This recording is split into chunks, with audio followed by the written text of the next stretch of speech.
All right, good morning, everybody. Wendy Parcell here. We're in Genesis chapter 32. Jacob prepares to meet Esau. Ugh. So if you remember, Jacob stole Esau's birthright. They're brothers. Esau's the older one, Jacob's the younger one.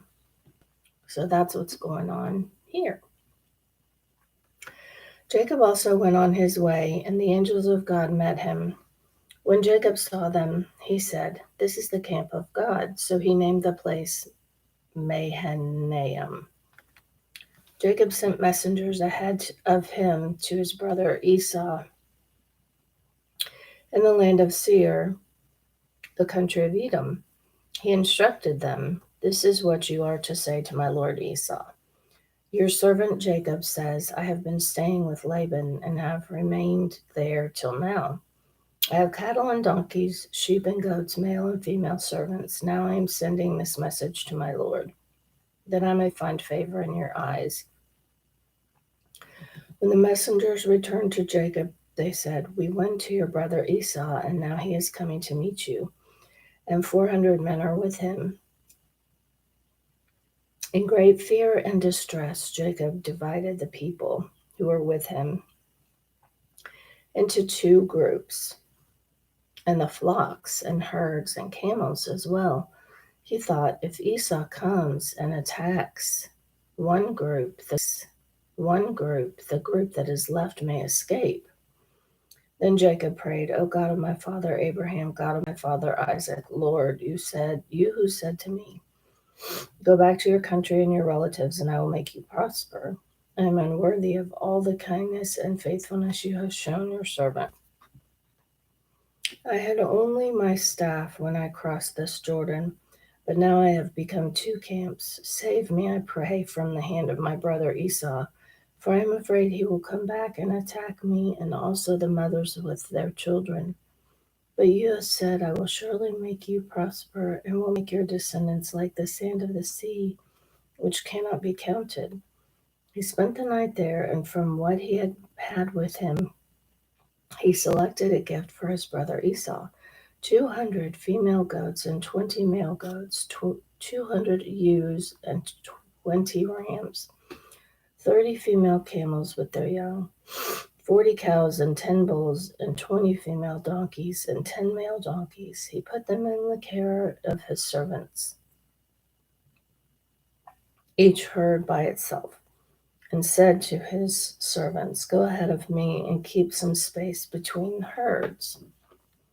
He instructed the one in the lead, "When my brother Esau meets you and asks, 'Who do you belong to and where are you going? And who owns all these animals in front of you?' then you are to say, 'They belong to your servant Jacob. They are a gift sent to my lord Esau, and he is coming behind us.'" He also instructed the second, the third, and all the others who followed the herds, "You are to say the same thing to Esau when you meet him. And be sure to say, 'Your servant Jacob is coming behind us.'"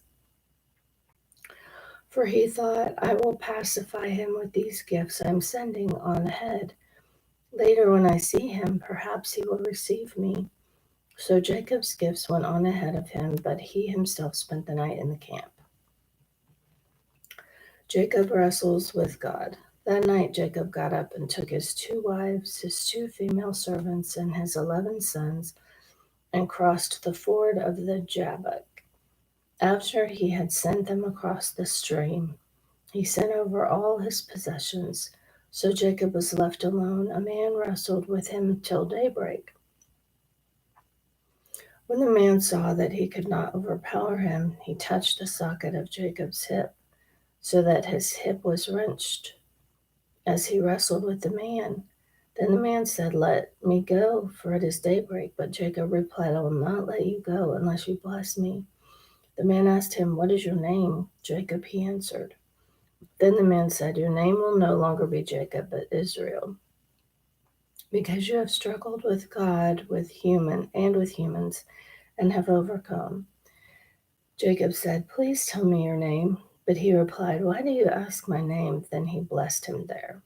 So Jacob called the place Peniel, saying, "It is because I saw God face to face, and yet my life was spared." The sun rose about him as he passed Peniel, and he was limping because of his hip. Therefore, to this day, the Israelites do not eat the tendon attached to the socket of the hip, because the socket of Jacob's hip was touched near the tendon. That's interesting. Okay, let me say a prayer for all of us. Dear God, even when we make mistakes, as Jacob did when he stole Esau's birthright, we're probably going to see, I think I know most of this story, we're going to see that you were there for Jacob. As we see, he struggled with what we could guess maybe was an angel. We don't know. But he did get his hip wrenched, but he kept on for his blessing. I pray that you would